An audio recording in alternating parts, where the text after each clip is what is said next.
السلام عليكم ورحمة الله وبركاته. الحمد لله الذي من علينا في البداية بالهداية وأنقذنا من الضلالة بمحض الفيض العناية، والصلاة والسلام على سيدنا محمد الذي هو الوقاية من الغواية، وعلى آله وصحابه ذوي الرواية والدراية، صلاة وسلاما لا غياة لهما ولا نهاية. أما بعد فأعوذ بالله من الشيطان الرجيم. بسم الله الرحمن الرحيم. قال الله سبحانه وتعالى: فلولا نفر من كل فرقة منهم طائفة ليتفقهوا في الدين. وقال الله سبحانه وتعالى: ومن يؤت الحكمة فقد أوتي خيرا كثيرا. وقال النبي عليه الصلاة والسلام: من يريد الله به خيرا يفقه في الدين، أو كما قال النبي عليه الصلاة والسلام. فإن خير علوم علم فقه لأنه يكون إلى كل العلوم توسلا।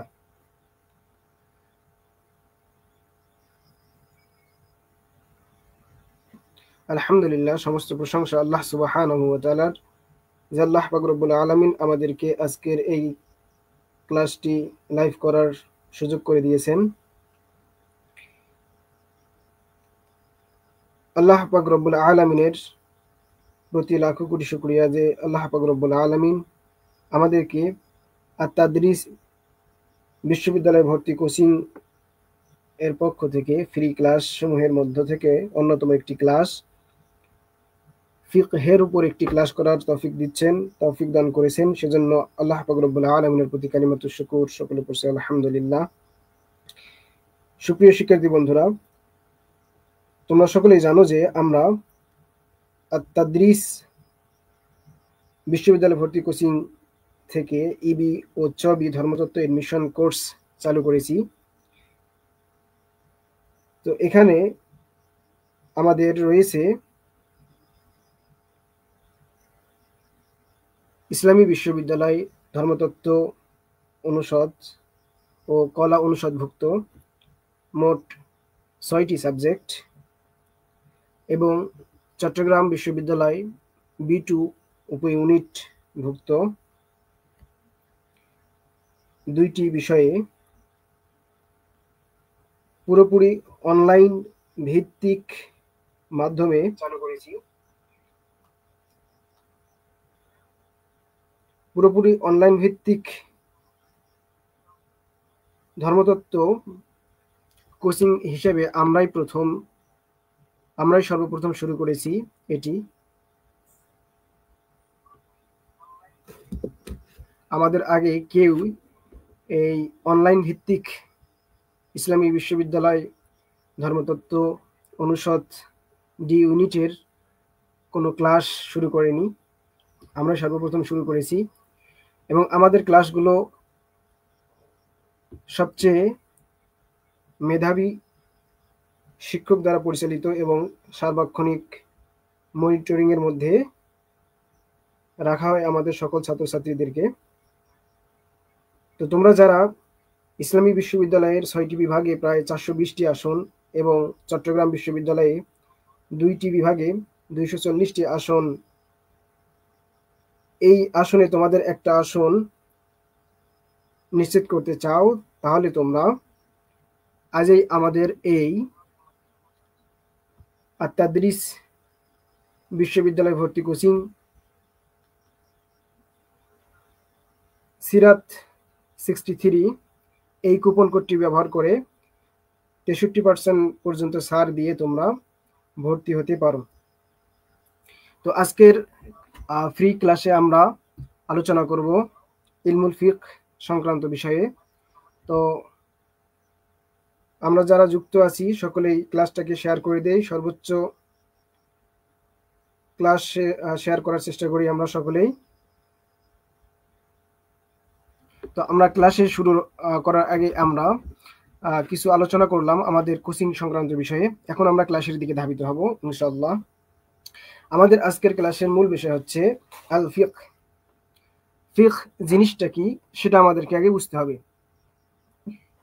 আল্লাহ পাক রব্বুল আলামিন বলেছেন, মাই ইউরিদিল্লাহু বিহি খায়রান ইউফাক্কিহু ফিদ্দিন। আল্লাহ পাক রব্বুল আলামিন বলেছেন, ফালাউলা নাফারা মিন কুল্লি ফিরকাতিন তায়িফাতুন ইউফাক্কিহু ফিদ্দিন। আর রাসূল সাল্লাল্লাহু আলাইহি সাল্লাম বলেছেন যে মাই ইউরিদিল্লাহু বিহি খায়রান ইউফাক্কিহু ফিদ্দিন। আল্লাহ সুবহানাহু ওয়া তাআলা বলেছেন যে ফালাউলা নাফারা মিন কুল্লি ফিরকাতিন মিনহুম তায়িফাতুন লিয়াতাফাক্কাহু ফিদ্দিন।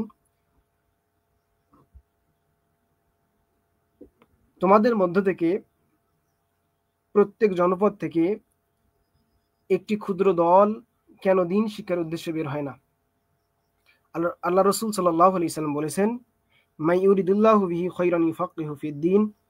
আল্লাহ পাক রব্বুল আলামিন যার মঙ্গল কামনা করেন তাকে দ্বীনের গভীর জ্ঞান দান করেন।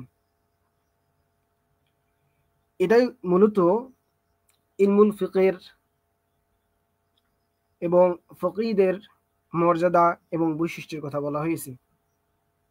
তো প্রথমে আমরা আলোচনা করব যে আমাদের ইসলামী বিশ্ববিদ্যালয়ে এই আল ফিকহ বিভাগ থেকে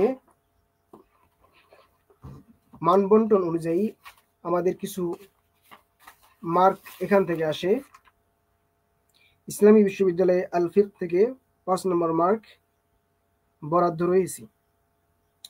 এই 5 নম্বর মার্ক যে বরাদ্দ রয়েছে, এটা পেতে হলে আমাদেরকে ইলমুল ফিকহের ইতিহাস, ইলমুল ফিকহের ইমামদের জীবনী এবং তাদের লিখিত কিতাবগুলো সম্বন্ধে জানতে হবে। তো আমরা আমাদের ক্লাসে এগুলো নিয়ে ডিটেলস আলোচনা করব।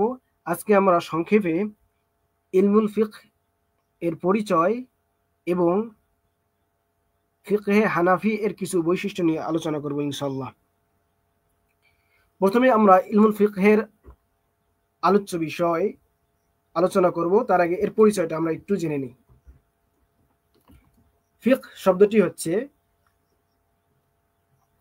শব্দটি বাবে সামিয়া এবং কারুমা উভয় বাব থেকেই আসে। যদি ফিকহ শব্দটি বাবে সামিয়া থেকে ব্যবহৃত হয় তাহলে সেক্ষেত্রে এর অর্থ হয় আল ইলম, আল ফাহম, আল মারিফা, আল ইদরাক, জানা, ফাহম জ্ঞাত হওয়া, আল মারিফা অবহিত হওয়া, আল ইদরাক উপলব্ধি করা, বোঝা। এই সবগুলো হচ্ছে ফিকহের অর্থ। আর যদি কারুমা থেকে শব্দটা আসে তখন এর অর্থ দাঁড়ায় ফকিহ। এজন্য আবুল ফজল জামালউদ্দিন বলেছেন, আল ফিকহু আল ইলমু বিশাইইন ওয়াল ফাহমু লাহু ওয়া গালাবা আলা বিইলমি দ্দীনি লিসিয়াদাতি ওয়া শারাফিহি ওয়া ফাদলিহি আলা সাইরি আনওয়াইল ইলম। এছাড়া ইমাম হাসকাফি রাহিমাহুল্লাহ তিনি বলেন, আল ফিকহু লুগাতান আল ইলমু বিশাইইন সুম্মা খুসসা বিইলমিন শরিয়াতি ওয়া ফাকিহা বিল কাসরি ফিকহান আলিমা ওয়া ফাকুহা বিদুম্মি ফাকাহাতান সরা ফাকিহান।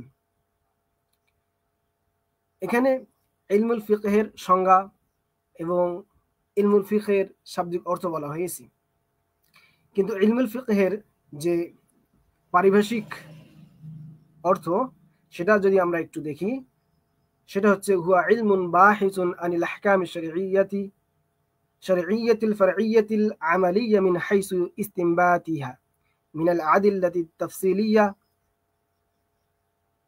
ইলমে ফিকহ হচ্ছে এমন ফিকহ যেখানে আলোচনা করা হয় শরীয়তের বিভিন্ন ফুরুই মাসআলা সমূহ এবং ইস্তিমবাতের দিক দিয়ে একে বিস্তারিতভাবে আলোচনা করা হয়ে থাকে। ইমাম আবু হানিফা রাহিমাহুল্লাহ তিনি বলেছেন যে ফিকহ হচ্ছে মারিফাতুন নাফসি মা লাহা ওয়া মা আলাইহা, নফস ও আত্মার জন্য যেসব বিষয় প্রয়োজন, যেসব বিষয় কল্যাণকর এবং যেসব বিষয় কল্যাণকর নয় তা সম্বন্ধে যথাযথ অবহিত হয় হচ্ছে ফিকহ। এখান থেকে আমরা ফিকহের তিনটা জিনিস বুঝতে পারি এই সংজ্ঞা থেকে, ইমাম আবু হানিফা রাহিমাহুল্লাহর সংজ্ঞা থেকে। সেটা হচ্ছে ইয়াতিকাদাত মানে আকীদা, আখলাক, তাসাউফ এবং আমালিয়াত আমাল, আমল সমূহের মধ্যে নামাজ, রোজা, হজ, যাকাত এগুলো অন্তর্ভুক্ত। তাহলে এজন্য এই ফিকহ বলা হয়ে থাকে আকীদাকেও, ফিকহ বলা হয়ে থাকে তাসাউফকেও, ফিকহ বলা হয়ে থাকে আমলকেও। এটা হচ্ছে ইসলামের প্রথম যুগে ফিকহকে এভাবে মানুষ বিবেচনা করত। এজন্য ইমাম আবু হানিফা রাহিমাহুল্লাহ তার অন্যতম মৌলিক গ্রন্থ লিখেছিলেন আল ফিকহুল আকবার, যেটা হচ্ছে আকীদার উপরে লিখিত।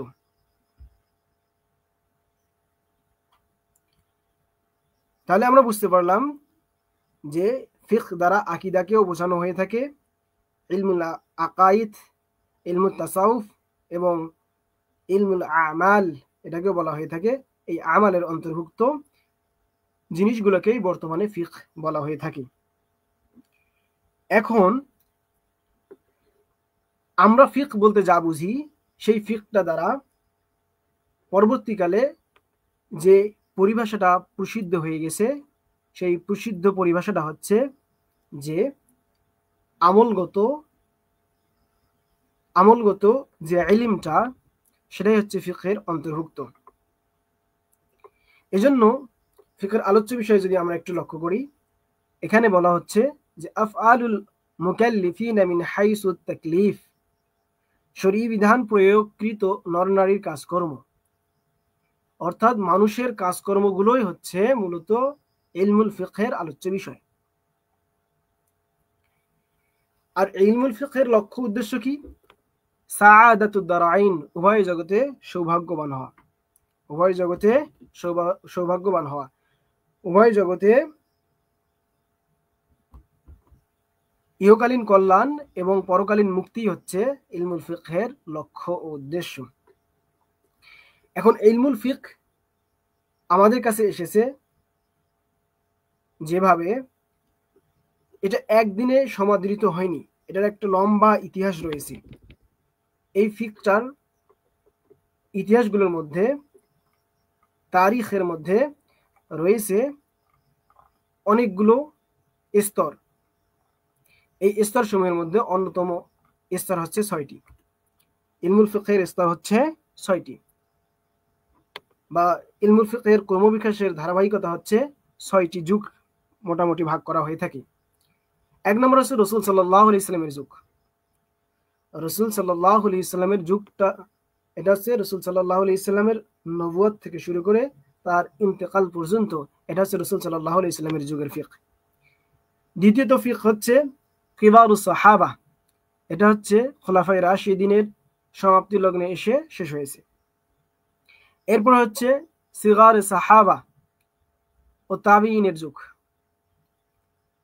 এরপরে চতুর্থ যুগ হচ্ছে ফিকহ সংকলন, সম্পাদনা ও ইজতিহাদের যুগ, এবং ইলমুল ফিকহ এক স্বতন্ত্র শাস্ত্রের রূপ পরিগ্রহ করার যুগ। এই যুগেই ফিকহটা বিভিন্ন আকারে ধারণ করেছে। এই সময়ের মধ্যেই ফিকহ বিস্তৃতি লাভ করেছে বিভিন্নভাবে। পঞ্চম যুগ ফিকহ সংকলন ও সম্পাদনার পূর্ণাঙ্গতা লাভ ও তাকলিদের যুগ। এ সময় থেকে তাকলিদ শুরু হয়ে যায়। আর ষষ্ঠ যুগ হচ্ছে খালিস তাকলিদের যুগ। এই সময়ের পর থেকে একেবারে তাকলিদ শুরু হয়ে গেছে। এরপর থেকে আর ফিকহের ইজতিহাদের দরজা বন্ধ হয়ে গেছে। তো মোটামুটি এটা হচ্ছে ফিকহের যে ক্রমবিকাশ সেটা। এখন আমরা ফিকহে হানাফি সংক্রান্ত বিষয়ে কিছু আলোচনা করব। তার আগে আমরা প্রসিদ্ধ চারটা ফিকের যে নাম সেগুলো একটু জেনে নেই। প্রসিদ্ধ চারটা ফিক হচ্ছে ফিকে হানাফি, ইমাম আবু হানিফা রহমাতুল্লাহ আলাইহি এর মাধ্যমেই এই ফিকে হানাফি প্রসিদ্ধি লাভ করে। এবং এর প্রসিদ্ধতার আরো একটা কারণ হচ্ছে ইমাম আবু ইউসুফ রাহিমাহুল্লাহ তিনি রাষ্ট্রীয়ভাবে এই কার্য পরিচালনা করতেন ফিকে হানাফি দিয়ে। দ্বিতীয় প্রসিদ্ধ ফিক হচ্ছে ইমাম শাফি রাহিমাহুল্লাহ এর ফিক। তৃতীয় ফিক হচ্ছে ইমাম মালিক রাহিমাহুল্লাহ এর ফিক। এবং চতুর্থ হচ্ছে ইমাম আহমদ ইবনে হাম্বল রাহিমাহুল্লাহ এর ফিক। এই চারটা ফিকেই মূলত চারটা মাযহাব নামে প্রসিদ্ধ লাভ করেছে। ইমাম আবু হানিফা রহমাতুল্লাহি আলাই তিনি ৮০ হিজরিতে জন্মগ্রহণ করেন কুফায়, এবং তিনি সেখানেই তার যে জ্ঞানের চর্চা সেখানেই তিনি জ্ঞান চর্চা করেন, এবং সেখান থেকেই তিনি ৮৩,০০০ মাসআলা ইস্তেমবাদ করেন এবং ৫ লক্ষ মাসআলা সংকলিত হয়ে যায়। ইমাম আবু হানিফা রহমাতুল্লাহি আলাইহি এর মাযহাবের অনেকগুলো বৈশিষ্ট্য রয়েছে। প্রত্যেকটা মাযহাবের কিছু উসুল রয়েছে, এই উসুলগুলো সম্পর্কে আমাদের জানতে হবে, যেগুলো আমরা পরবর্তীতে ক্লাসে জানব। আজকে আমরা সংক্ষেপে যে বিষয়টা আলোচনা করলাম সেটা হচ্ছে ইলমুল ফিকহের ইতিহাস। এখন আমরা কিছু প্রশ্ন সলভ করে আমরা আজকের বিষয়গুলো জানার চেষ্টা করব। আমরা এখন প্রশ্ন সলভে যাব। প্রশ্ন সলভে আমরা প্রথম যে বিষয়টি দেখব, যেখানে কিছু প্রশ্ন আছে আমরা এগুলো সলভ করার চেষ্টা করব। এখানে প্রথম প্রশ্ন হচ্ছে যে ইস্তিহসান কোন মাযহাবের গ্রহণযোগ্য মূলনীতি? ইস্তিহসান হচ্ছে হানাফি মাযহাবের মূলনীতি। এখানে চারটা অপশনের মধ্যে ইমাম আবু হানিফা রাহিমাহুল্লাহ রয়েছেন, তাহলে এটা হচ্ছে এর উত্তর। এরপরে দ্বিতীয় নম্বরে রয়েছে ফিক এর জ্ঞান অর্জন করা মুস্তাহাব, ফরজ, মাকরুহ না কোনটি নয়? ফিকের জ্ঞান অর্জন করা হচ্ছে ফরজ। ৩ নম্বর প্রশ্ন হচ্ছে তিনি ইমাম কারা হচ্ছে ইমাম আবু হানিফা, ইমাম মালিক এবং ইমাম শাফি রাহিমাহুল্লাহকে বলা হয় আইম্মায়ে সালাসা। তাহলে আইম্মা সালেসা বলা হয় ইমাম আবু হানিফা, ইমাম মালিক এবং ইমাম শাফি রাহিমাহুল্লাহ। উম্মুল কিতাব বলা হয় কোন ধরনের আয়াতকে? এখানে উম্মুল কিতাব বলা হয় আয়াতে মুহকামাতকে উম্মুল কিতাব বলা হয়ে থাকে। এরপরে বলা হয়েছে মুয়াত্তা গ্রন্থের লেখককে। যারা লাইভটি দেখতেছেন তারা কমেন্ট করতে পারেন এই প্রশ্নগুলোর উত্তর, যে মুয়াত্তা গ্রন্থের লেখককে। মুয়াত্তা গ্রন্থের লেখক হচ্ছে ইমাম মালিক রাহমাতুল্লাহি আলাইহি। এরপর ৬ নম্বর প্রশ্ন হচ্ছে প্রথম মুফতি হচ্ছে আল্লাহ সুবহানাহু ওয়া তাআলা, তিনি ফতোয়া দিয়েছেন। এরপর ৭ নম্বর প্রশ্ন হচ্ছে যে যাকে বিভিন্ন ব্যবহারের একাধিক অর্থের জন্য গঠন করা হয়েছে তাকে কি বলা হয়? যাকে বিভিন্ন ব্যবহারে একাধিক অর্থের জন্য গঠন করা হয়েছে তাকে কি বলা হয়? তাকে বলা হয় মুশতারাক। নিসফুল ইলম বলা হয় কাকে?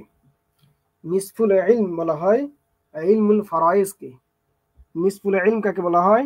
ইলমুল ফারাইজকে। এরপর হচ্ছে ইলমুল ফিকহ কি? ইলমুল ফিকহ কি? সবাই কমেন্ট করেন। ইলমুল ফিকহ কি? ইলমুল ফিকহ হচ্ছে শরঈ বিধান সংক্রান্ত জ্ঞান। ইলমুল ফিকহ কি? ইলমুল ফিকহ হচ্ছে শরঈ বিধান সংক্রান্ত জ্ঞান।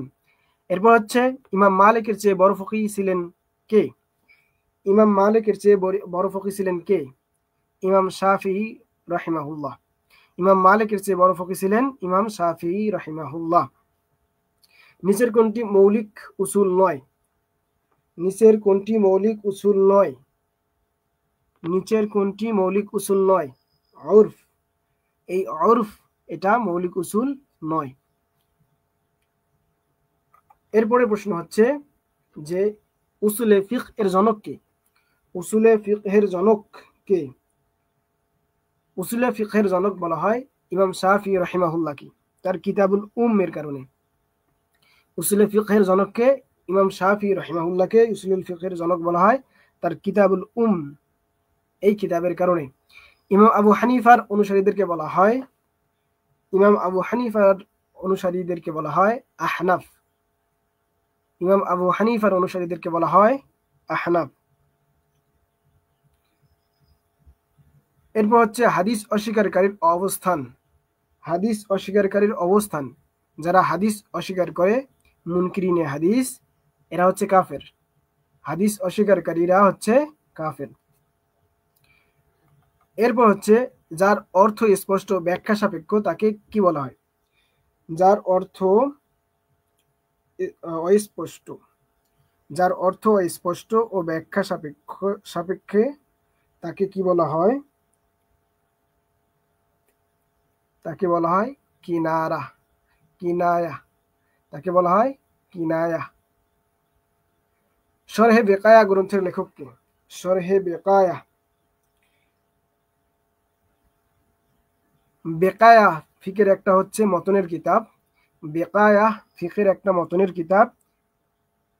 এই কিতাবকে যিনি ব্যাখ্যা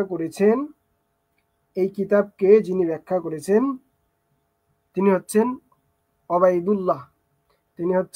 ওবাইদুল্লাহ রাহিমাহুল্লাহ। আর এই কিতাবের নাম তিনি করেছেন শরহে বেকায়া। বেকায়া হচ্ছে ফিকহের মতনের কিতাব, আর এটার শরহ করে এর নাম দিয়েছেন শরহে বেকায়া, আর এটা লিখেছেন ইমাম ওবাইদুল্লাহ রাহিমাহুল্লাহ। এরপর হচ্ছে কোনটি ফিকহের কিতাব নয়?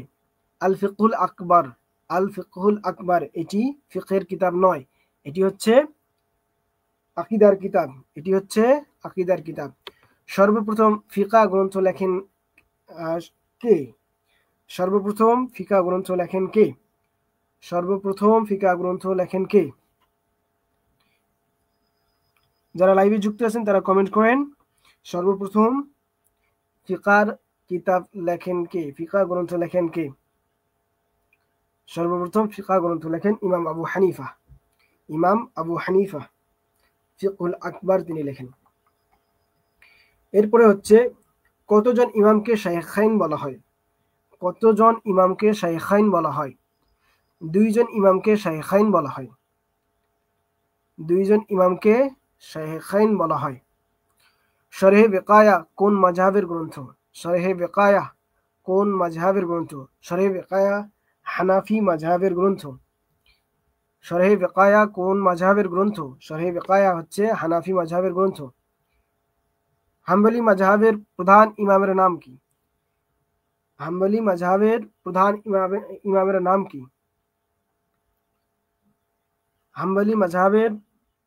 ইমামের নাম হচ্ছে আহমদ ইবনে হাম্বল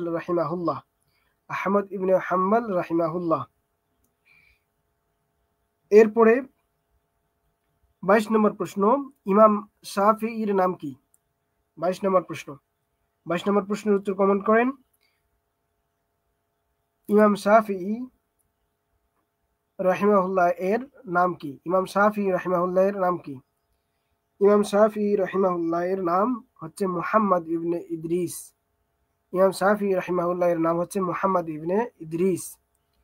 আল ফিকহ শব্দের মূল অর্থ কি? আল ফিকহ শব্দের মূল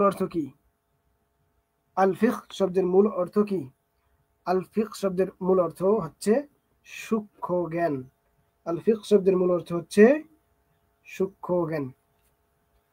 তাহলে আজকের ফ্রি ক্লাসে অনেকগুলো প্রশ্ন সলভ করলাম, কিছু বেসিক আলোচনা করলাম। তোমরা যারা লাইভ ক্লাসটিতে সাথে ছিলে তোমাদের সবাইকে অসংখ্য ধন্যবাদ, এবং তোমাদের সবাইকে আমরা বলবো যে আত-তাদরিস অনলাইন মাদ্রাসায়, অনলাইন বিশ্ববিদ্যালয় কোচিংয়ে তোমরা দ্রুত ভর্তি হয়ে নাও, যাতে করে তোমরা ইসলামী বিশ্ববিদ্যালয়ে 6টি বিভাগের যে কোনো একটি বিভাগে কিংবা চবি B2 উপ ইউনিটে 2টি বিভাগের মধ্যে যে কোনো একটিতে তোমার একটি আসন তুমি অর্জন করতে পারো।